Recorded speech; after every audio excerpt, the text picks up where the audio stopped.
Hai guys, kembali lagi ke acara ngopi, ngobrolin perkara iman dengan Papi Oni dan Felix.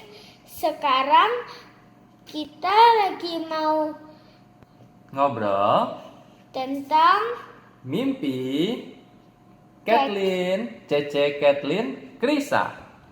Felix pernah mimpi nggak? iya, Kira-kira kalau Felix bermimpi mau jadi apa coba? mau jadi dokter. Oh, mau jadi dokter. Nah, kalau Cece Kathleen Krisa ini dia mimpi, salah satu mimpinya adalah mau jadi penulis. Dan kita akan saksikan di dalam acara ngopi, ngobrolin perkara iman dengan Cece Kathleen Krisa tentang mimpi seorang Kathleen Krisa. Jangan lupa di dalam acara Ngopi, ngobrolin perkara iman. saksikan. Dan jangan lupa juga subscribe, like, dan pencet belnya di sini. Oke, saksikan ya. Dah. See you.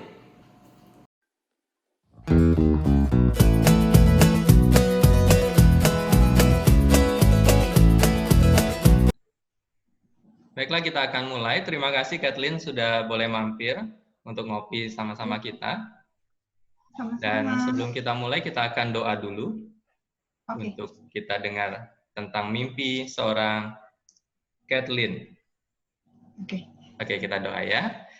Tuhan Yesus, terima kasih untuk malam ini kami boleh bersama-sama dengan seorang anakmu, Kathleen, dan kami menyerahkan untuk setiap apa yang akan disampaikan oleh anakmu ini berkaitan dengan mimpi seorang Kathleen, dan kami menyerahkan untuk setiap kami juga. Kami menyerahkan teman-teman yang akan bergabung, kiranya juga Tuhan yang tolong. Terima kasih Tuhan, dalam nama Tuhan Yesus kami berdoa. Amin. Nah, kita akan dengarkan nih, karena topik kita hari ini adalah tentang mimpi seorang Kathleen. Kira-kira apa yang bisa melandasi Kathleen ketika bicara tentang mimpi seorang Kathleen? Oke. Silakan. Perkenalkan dulu, terlebih dahulu saya Kathleen Krisa. Saya adalah seorang penulis novel andai. Memang kalau bicara soal mimpi, yang melandasi saya untuk bisa berjuang terus menerbitkan novel andai adalah berawal dari mimpi. Karena memang dari awal saya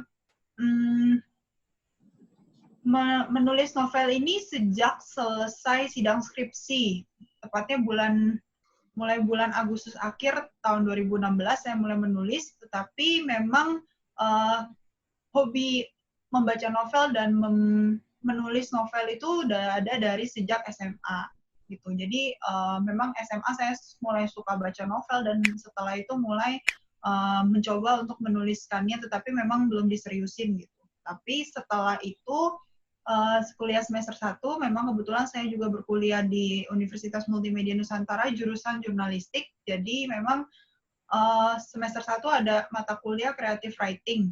Dan di situ diminta tugas akhir untuk menulis sebuah novelet. Novelet itu adalah mininya novel. Jadi memang sama dengan novel, tetapi halamannya lebih sedikit daripada novel. Terus setelah itu memang saya pernah mencetuskan mimpi saya ini ke teman saya waktu itu lagi sama-sama pergi ke Gramedia, ke toko buku. Jadi kita ngomong, aku pengen deh suatu hari bisa lihat novel aku ada di toko buku ini dan dibaca sama banyak pembaca novel gitu. Itu cuma sekedar nyeletuk aja, ngomong begitu aja. Terus setelah itu baru pas memang semester 1 itu setelah selesai memang tidak diseriusin, maksudnya tidak dilanjutkan lagi nulis novelnya karena tugas kuliah yang begitu banyak gitu. Jadi saya mulai menekuninya itu setelah lulus kuliah karena memang belum ada pekerjaan full time. Saya masih hanya bekerja part time sebagai guru Kumon waktu dulu itu di Laguna Fluid. Nah, setelah itu saya mendapatkan kesempatan untuk refreshing ke tempat bekerjanya papa saya di Kalimantan, tepatnya di kota Tamiang Layang. Dan itu agak pedalaman karena memang pekerjaan papa saya di bidang tambang, jadi memang dekat pertambangan dan itu suasananya sangat sepi, gak ada orang, kita di tengah hutan, jadi setiap hari yang saya lakukan selama 3 minggu di sana adalah menyelesaikan novel ini gitu. Jadi kurang lebih 6 bulan saya menulis novel ini dan akhirnya terbitnya itu pun juga tidak pada tahun itu. Saya masih harus menunggu sampai 2 tahun dan akhirnya September 2018 baru bisa terbit. Jadi kalau ditanya novel ini apa kaitannya dengan mimpi? Ya memang karena ini novel berawal dari mimpi saya menjadi seorang novelis dan ingin karya saya dibaca oleh banyak pembaca setia novel gitu. Apakah ada yang melatar belakang ini nih sehingga topik menjadi judul andai untuk novelmu? Sebenarnya kalau misalnya ditanya kenapa judulnya Andai, saya harus spoiler dikit nih. Mohon maaf untuk teman-teman yang belum membaca novel saya. Jadi di novel ini ada 4 orang karakter utama, yaitu Rian, Clara, Chris, dan Gisela. Rian dan Clara adalah suami istri, Chris dan Gisela adalah suami istri. Tetapi mereka menikah awalnya bukan awalnya itu percintaan ini bukan terjadi begitu, tetapi Chris dan Clara yang menjalin hubungan, tetapi karena tidak disetujui dan ada banyak konflik, akhirnya mereka tidak bisa menikah. Nah, mengapa jadi andai? Karena di akhir cerita ini adalah kisah tentang cinta yang tidak bisa dimiliki. Jadi jadi andai itu karena mereka berandai-andai seandainya cinta mereka bisa berlanjut dari awal, cinta mereka tidak terhalang oleh status sosial dan mereka bisa hidup bahagia gitu. Dan pada akhirnya memang Chris memang tidak lagi bersama dengan Gisela karena Gisela meninggal, tapi akhirnya dia ingin bisa kembali kepada Clara, tetapi ya itu akhirnya mereka jadi hanya berandai-andai aja gitu. Itu kenapa akhirnya novelnya judulnya Andai.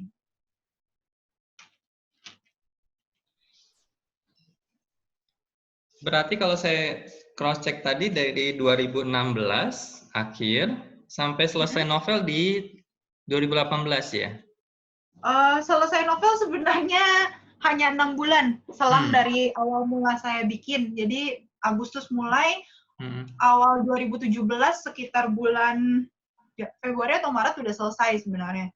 Tetapi akhirnya saya nunggu selama 2 tahun itu karya dikit gitu. Jadi saya memang selama 2 tahun itu saya bekerja full time. Terus karena waktu itu di pikiran saya adalah ketika saya mau menyerahkan ke penerbit, udah maunya rapi aja gitu. Jadi udah ada desain cover, udah ada layout segala macam gitu. Jadi mereka tinggal baca, tinggal ngedit gitu. Tapi akhirnya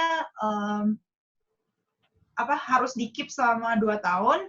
Sebenarnya sebelum bertemu dengan penerbit Growing Publishing, saya sudah pernah mencoba untuk apply ke satu penerbit besar di Indonesia. Ya kita sama-sama tahu lah ya, Gramedia gitu ya.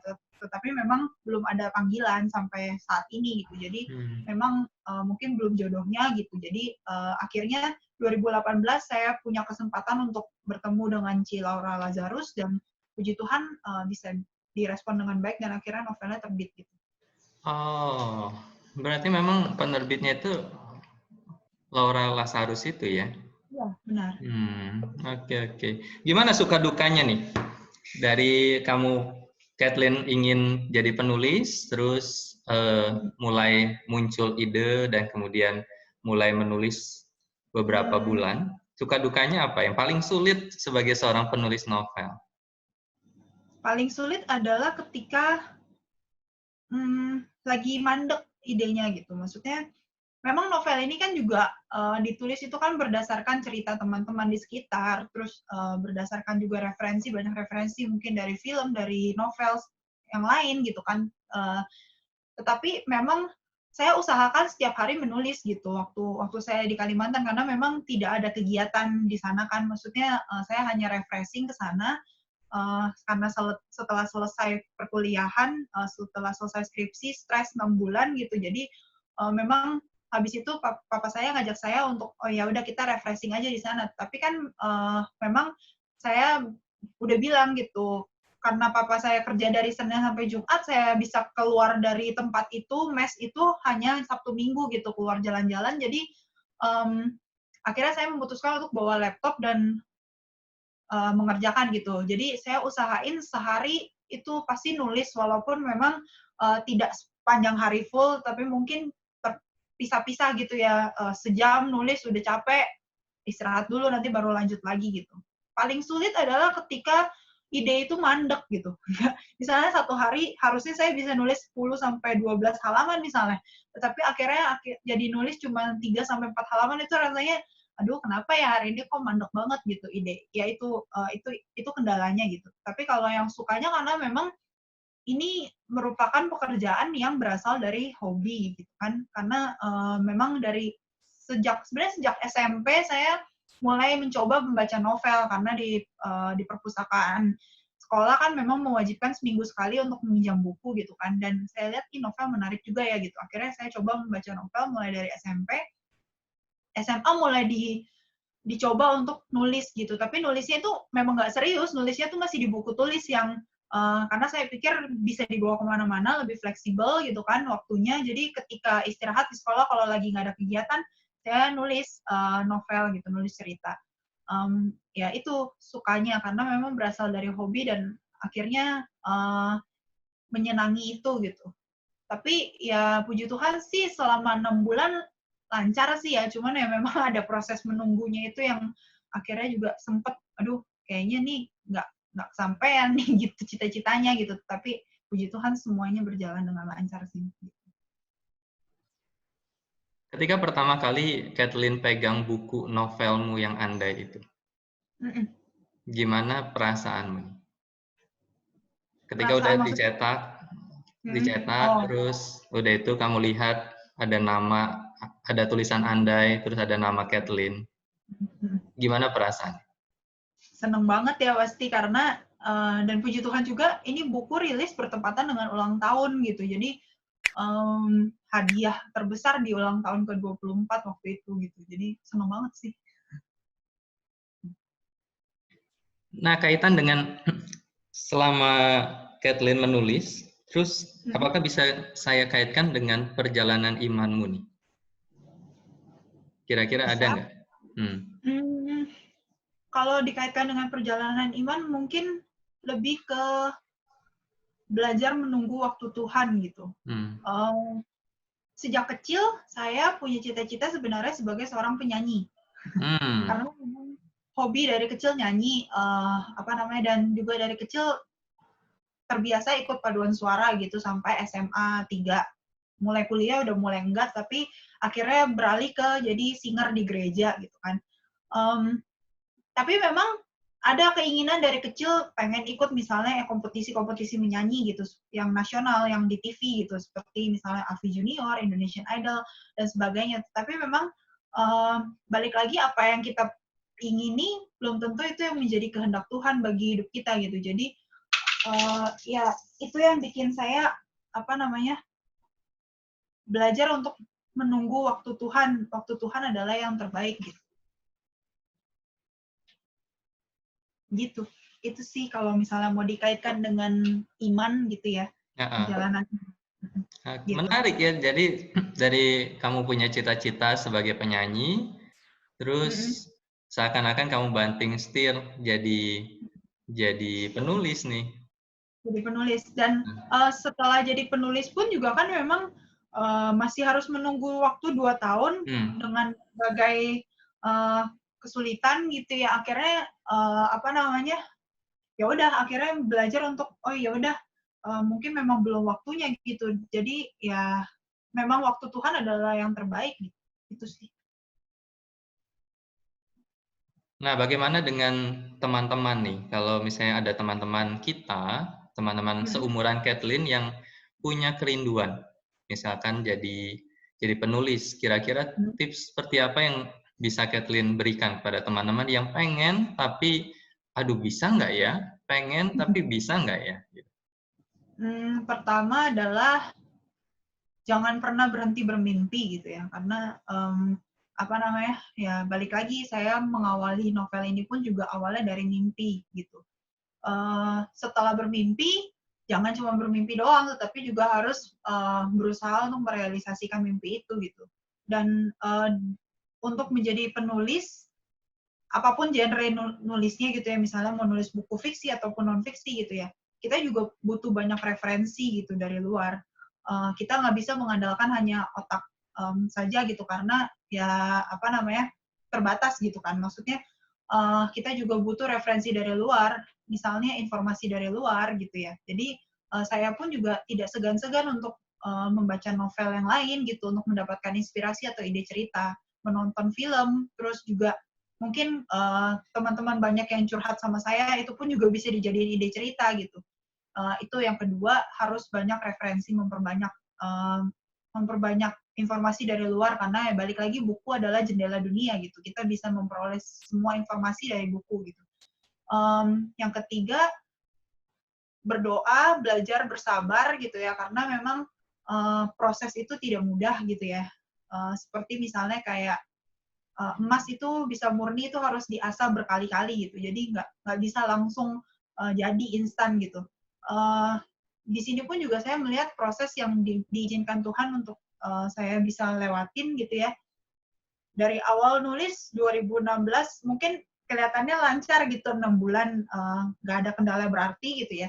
Tapi kan setelah itu saya masih harus menunggu sampai akhirnya Tuhan mempertemukan saya dengan Cilaura gitu. Dan saya tidak mengerti jikalau memang ternyata dulunya saya tidak pernah bertemu dengan Cilaura, mungkin sampai sekarang novel Anda tidak pernah terbit gitu. Jadi memang Tuhan sudah merencanakan itu gitu dari awal. Sejak saya nulis, saya berdoa, saya berusaha juga, mencoba juga untuk apply ke sana kemari, tapi memang belum waktunya. Dan akhirnya pada saat itu memang sebenarnya bertemu Cilaura pun juga tidak disengaja gitu, karena memang waktu itu kan saya tidak mengajar lagi, terus lagi mencari pekerjaan yang lain gitu. Dan saya waktu itu mencoba untuk pengen melamar ke penerbit untuk menjadi misalnya content writer atau copywriter gitu. Tapi akhirnya malah saya teringat, oh iya ya, 2 tahun yang lalu saya pernah nulis novel nih gitu. Kenapa nggak dicoba aja gitu. Dan benar-benar itu memang seperti kayak Tuhan udah izinin semua saat itu, karena direspon hanya dalam waktu 3 hari. Setelah saya apply, 3 hari kemudian saya dipanggil ke kantor untuk deal mau diterbitin gitu. Jadi memang belajar bersabar, menunggu waktu Tuhan gitu. Itu sih tipsnya. Gitu. Berarti novel Andai ini sempat, tanda kutip itu sempat kamu taruh, terus kamu 2 tahun itu nggak mikir lagi dengan kesibukan itu kan ya? Iya. Saya biarin aja gitu di dalam laptop, saya nggak hapus, nggak ngapa-ngapain. Dan memang ketika saya mau menerbitkan, baru saya utak-atik lagi gitu. Jadi baru saya edit, baru saya baca lagi apa yang kurang saya tambahin, terus mulai minta teman untuk desain layout, desain cover gitu. Ya baru habis itu udah rapi baru saya terbitkan gitu. Oke. Apakah ada dari teman-teman yang mau, bentar, ada yang mau join lagi? Ada teman-teman yang mau tanya sama Kathleen? Ya, boleh. Monica mau nanya, saya nggak kelihatan mukanya Monica.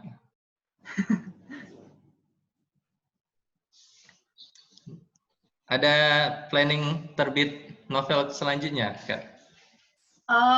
Saat ini saya sedang mengerjakan proyek non-fiksi.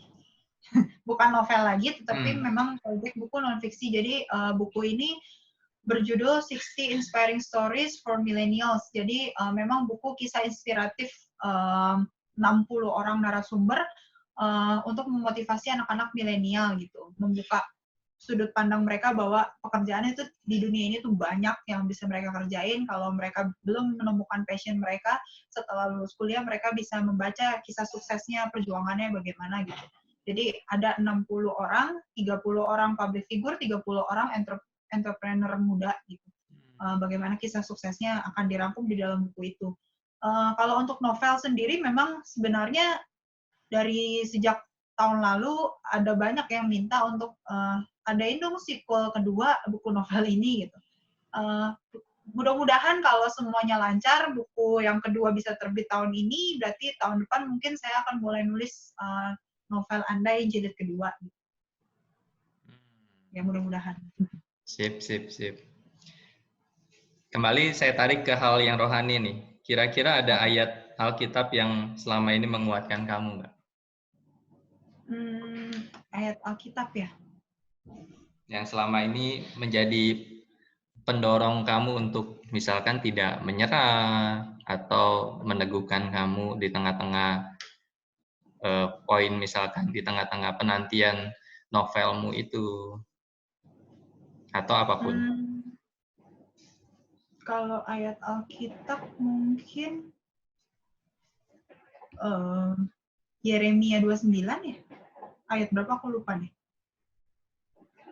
Ya tapi untuk menguatkan sih selama ini sih saya banyak mendengarkan khotbah juga gitu. Waktu itu juga pernah berada di persimpangan jalan, jadi antara dua persimpangan saya harus memilih yang mana.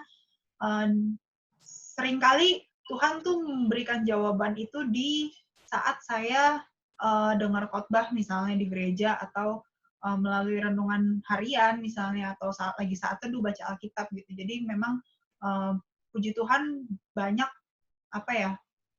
banyak dikuatkan gitu melalui firman Tuhan gitu. Jadi ya saya bersyukur gitu. Oke. Apakah ada teman-teman yang mau nanya sama Kathleen?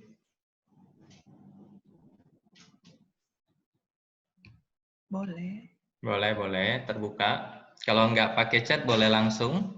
Monica mau nanya?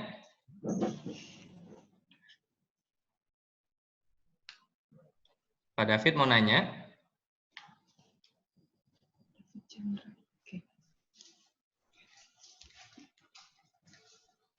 Belum gitu.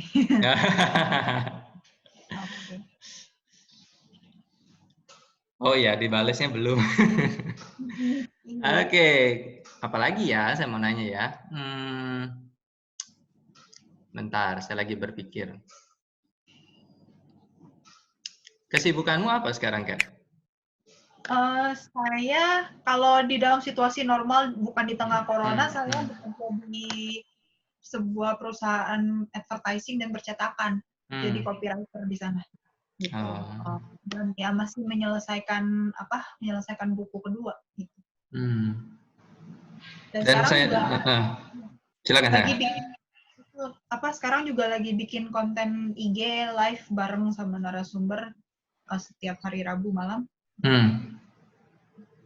Iya, saya suka lihat kamu wawancara. Iya. Nanti kapan-kapan saya join. Oke, thank you Ko. Oke. Ada lagi? Kalau nggak ada, saya mau minta kalimat penguatan dari kamu untuk teman-teman kita yang mendengarkan ngopi perkara iman, tentang apa yang bisa Kathleen katakan kepada teman-teman. Jangan pernah malu untuk bekerja lebih keras dari orang lain sampai kita bisa mewujudkan mimpi kita gitu. Jadi namanya sukses itu tidak bisa leha-leha gitu. Maksudnya tidak bisa enak aja gitu tiba-tiba langsung sukses gitu, nggak bisa. Butuh kerja keras, butuh kerja keras dan kesabaran dalam setiap proses yang dilewatin gitu. Jadi ya itu, jangan pernah malu ketika kita harus bekerja lebih keras dari orang lain. Kalau kita punya mimpi dan kita ingin mewujudkannya, kita harus bekerja keras. Itu sih. Menarik. Kalau kita punya mimpi, kita bekerja keras untuk mewujudkan. Tadi satu kalimat yang saya dapatkan yang begitu cantik dari Kathleen adalah bahwa ketika ingin mendapatkan sesuatu, bukan hanya sekedar kita, tapi banyak ilmu yang perlu kita serap dan itu secara otomatis memperkaya kita. Iya. Ya, betul. Nah, terima kasih Kathleen untuk ngopi kita hari ini. Dan terus sukses. Kita nantikan buku selanjutnya yang tadi, 60 ya tadi ya? Ya, 60 Iya. kisah inspiratif ya. 60 kisah inspiratif dan terus setia sama Tuhan. Amin. Thank you kok. Oke, kita akan tutup ya obrolan kita hari ini di dalam doa. Kita akan berdoa. Tuhan, Engkau sendiri yang telah menolong Kathleen di dalam masa-masa penulisan untuk novel Andai, dan kami bersyukur untuk terbitnya novel itu di tengah-tengah segala pergumulan, tantangan, hambatan yang dialami, dan kami juga menyerahkan untuk persiapan penulisan untuk tentang tokoh-tokoh yang menginspirasi anak-anak muda zaman ini. Tuhan, Kau sendiri yang menolong untuk Kathleen bersama dengan rekan-rekan di dalam segala persiapan dan di dalam segala prosesnya. Engkau sendiri yang memberkati akan anakmu ini di dalam perjalanan imannya mengikut Tuhan ke depan. Terima kasih Tuhan, kami bersyukur kepadamu dan Kau sendiri yang memberkati Kathleen, keluarganya, dan setiap pekerjaan yang dilakukan dalam hari-hari hidupnya. Terima kasih Tuhan, dalam nama Tuhan Yesus kami berdoa dan bersyukur. Amin. Oke, Ya, Tuhan berkati. Ya, Sampai Tuhan jumpa. berkati. Sampai jumpa. Terima kasih teman-teman yang lain. Tuhan berkati. Oke. Nah, tadi wawancaranya bagus nggak? Iya, bagus banget. Jadi Cece Kathleen Krisa itu seorang yang gigih, seorang yang gak gampang menyerah untuk menggapai mimpinya menjadi seorang penulis novel Andai. Nah, jadi kalau Felix punya mimpi mau jadi dokter, dan teman-teman kalau punya mimpi sesuatu, maka harus berjuang, harus semangat, harus tidak menyerah, dan tunggu waktu Tuhan yang terbaik. Ya, sampai jumpa dalam acara kita. Ngopi ngobrolin perkara iman. Video selanjutnya. Dah. Oke, bye. Tuhan berkati.